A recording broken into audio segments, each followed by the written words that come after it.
Saturday, December 26, 1925. 100 years ago. Destroyers sent to troubled China. 6 American craft take Marines from Manila. More too follow tomorrow. Washington is concerned sees possible clash if Soviet support of Feng causes new trouble with Japan. Manila, Saturday, December 26th, AP. 6 destroyers of the 43rd Division departed from here for China today with a company of Marines. Another company of Marines will leave for China tomorrow on the transport Chaumont. The situation in China is regarded with concern by members of the State Department. The latest numbers depicting a fast-breaking conflict from Minister John Van A. McMurray's secret dispatches from Peking. The scope of the international crisis, the American attitude, and the part that Japan may play are among the matters dealt with in these messages. The crisis has also been discussed with some seriousness in diplomatic circles, although the recent decisions of Marshal Chang Tso-lin have somewhat improved the situation.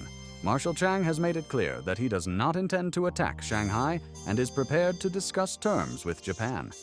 The official advice to the Foreign Office has been received by Japan, and Dr. Yosuke Matsuoka has spoken from Moscow in support of this view. It is an open secret, however, that grave influences have been at work, which have been seeking to control the United States and the powers generally in order to bring about a military intervention in China. These influences appear to have been encouraged by recent actions in connection with China, and from time to time these have been reflected in the press, mainly through foreign press agencies. It is now known, for instance, that statements issued from the Japanese press agencies are often inspired by military circles. Similar statements have appeared in the press, which have worked toward impressing public opinion with the view that the powers were forced to intervene for the protection of foreign lives and property. American officials watching these developments believe that Japan has been deliberately attempting to draw the United States and the other powers into a position which would make intervention inevitable. At the same time, the Japanese military authorities are said to be insisting on an immediate solution by force, which would involve action on the part of the United States and the other powers as well. The dispatches indicate that many Japanese officials are now prepared to take advantage of the situation. They point out that although the Chinese military situation remains unsettled, the leaders are attempting to dispose of the crisis in accordance with the needs of their own country. 2 days ago, Henry de Graaf Villard, a former member of the State Department, made known to the Japanese press his view that there was no need for foreign intervention in Shanghai for the time being. The most striking feature of the situation is the gradual strengthening of the position of Marshal Chang Tso-lin. The United States has maintained its traditional policy of non-intervention in Chinese affairs, and officials insist that this policy will be maintained so long as the rights of American citizens and interests are not threatened.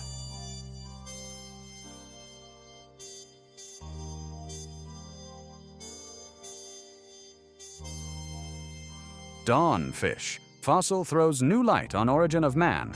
Primitive vertebrate more than 500 million years old is found in Vermont, the first of its kind.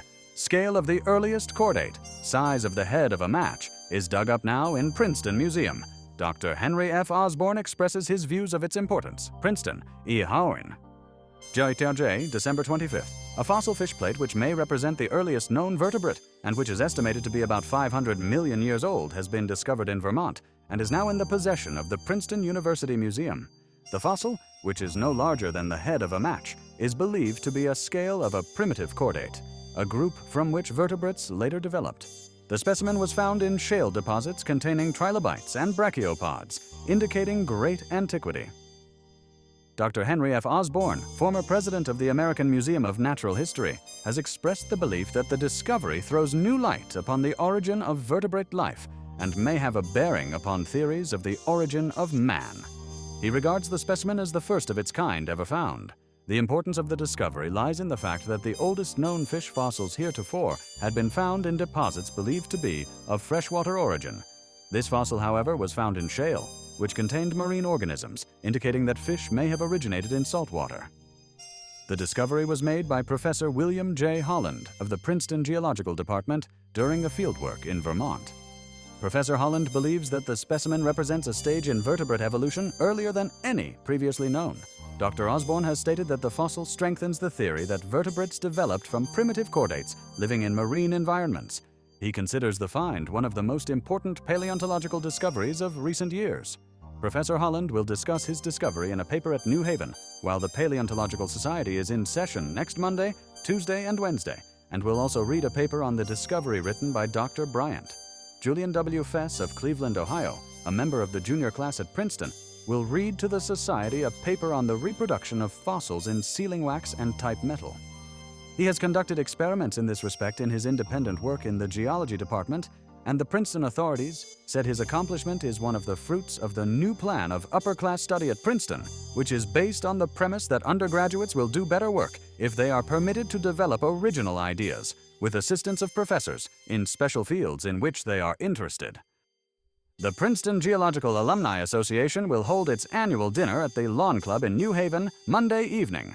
William Berryman Scott, 77, who is to make his retiring address as President of the Geological Society of America, will be the guest of honor.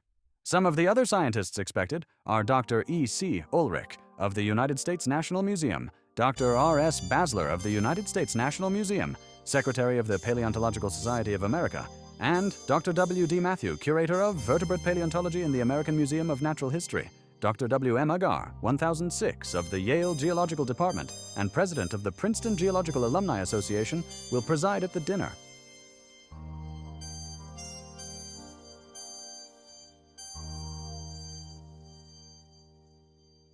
Harvard hockey star rescues. 2 small boys from drowning Brookline, Massachusetts, December 25th. AP.